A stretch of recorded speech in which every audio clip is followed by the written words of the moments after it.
هلو، ازيكم؟ هنجرب النهارده اغرب شيبسي، واتحدى ان اي حد يكون جربه او شافه قبل كده. هو تورتيلا شيبس، وزي ما انتم شايفين كده شكل الكيس بصراحه حلو جدا وعامل زي اكنه منتج مستورد، بس هو منتج مصري يا جماعه.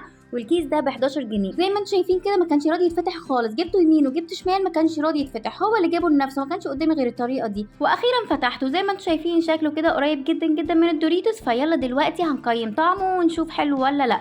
دقته بقى يا جماعه، هو يعني طعمه دوريتوس خالص، بس ناقصه توابل، التوابل بتاعته ضعيفه، وكمان تحس انه بتاكلوا عيش وعاوز يتغمس بجبنه بكاتشب يعني او حاجه سبايسي. هقيمه 7 من 10. انتوا ايه رايكم؟ هلو، ازيكم؟ جبت لكم منتجات جديده، يلا نجربها مع بعض. وهنبدا باول واحد، بسكوت تريت. ده بسكوت شوكولاته وجواه كريمه الفانيليا، وقريب جدا شكله من بسكوت اوريو. انا بصراحه بعشق بسكوت الاوريو، فيلا هنفتحه بالطريقه المعتاده بتاعه بسكوت الاوريو. دوت بقى كريمه الفانيليا، بصراحه طعمها حلو جدا زي طعم بسكوت الاوريو بالظبط. تعالوا بقى ندوق البسكوت يا جماعه، ابهرني، طعمه فظيع، طعمه شوكولاته قوي، طعمه حلو جدا. يعني بصراحه هقيمه 1,000,000 من 10، احلى كمان من بسكوت الاوريو. انتوا هتجربوه ولا لا؟ يلا نكمل تجربة المنتجات المصرية الجديدة، ومعانا بسكوت جديد او كوكيز جديد اسمه جود داي، واحد بالزبدة وواحد بالشوكولاتة. فيلا نجرب الاول اللي بطعم الزبدة.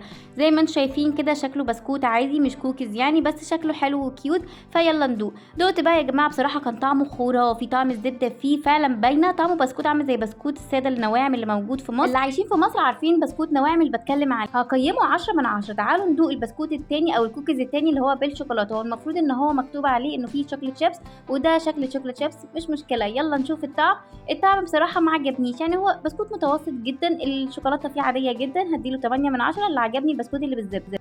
شفتوا بسكوت الطفوله عمل شكل جديد وطعم جديد، وهو طبعا لمبوده ده بسكوت الطفوله اكيد يا جماعه عند كل الجيل بتاعنا. فطبعا اول ما شفته قلت لازم اجربه معاكم. وكمان يا جماعه انا عرفت ان هو منزل منتجات تانية، بس انا ما لقيتش غير البسكوت ده بس. فيلا دلوقتي نفتحه ونشوف شكله ونشوف طعمه. بالنسبه للشكل بصراحه الشكل عاجبني جدا، عامل زي قلب الشوكولاته، فالشكل هياخد 10 من 10. ويلا هدوق طعمه بقى علشان اقيمه معاكم. فدقته بقى يا جماعه، بصراحه كان طعمه حلو خفيف كده، تحس انه بسكوت لايت، الوفر هش والشوكولاته خفيفه، هياخد 9 من 10.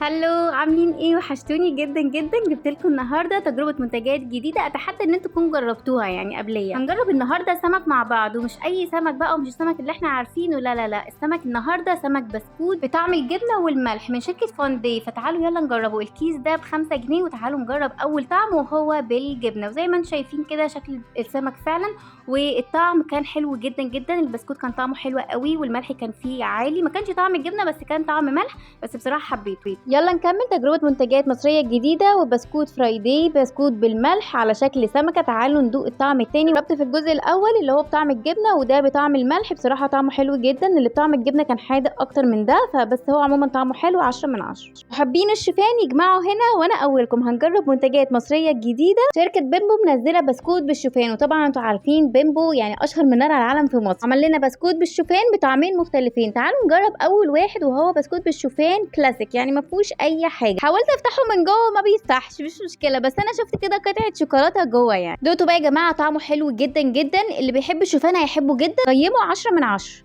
تعالوا نجرب منتجات مصريه جديده. وده الجزء الثاني من بسكوت الشوفان من شركه بيمبو. وبيمبو عملت لنا بسكوت جديد بالشوفان، وده تاني طعم. انا دقت اول طعم كان كلاسيك، وكان فيه قطعه شوكولاته صغيره جوه. هدوق دلوقتي بسكوت الشوفان وجواه زبيب. فانا دقته يا جماعه، البسكوت اللي بره هو طعمه حلو جدا، والزبيب مديله كده مزازه. صراحه الزبيب مديله طعم حلو. تقييمي للمنتج عموما هو منتج ممتاز، وهياخد 10 من 10. تجربه منتجات مصريه جديده، هيبقى المنتج ده بديل المقاطعه. المنتج ده مقلد بسكوت بوريو واوريو، فتعالوا نشوف بقى طعمه هيبقى حلو ولا لا. هو البسكوت ده اسمه توتو، وزي ما انتم شايفين كده البسكوت شكله يعني شغال مش وحش. تعالوا نشوف الطعم. حاولت طبعا افتحه من جوه علشان ادوق الكريمه بالنسبه لي طعمها متوسط. الكريمه تاخد لها كده 8 من 10، يعني ما كانتش عجباني نص نص. والبسكوت بره كان برضو كاكاو كان فيه قليل، فالبسكوت عموما هياخد 6 من 10.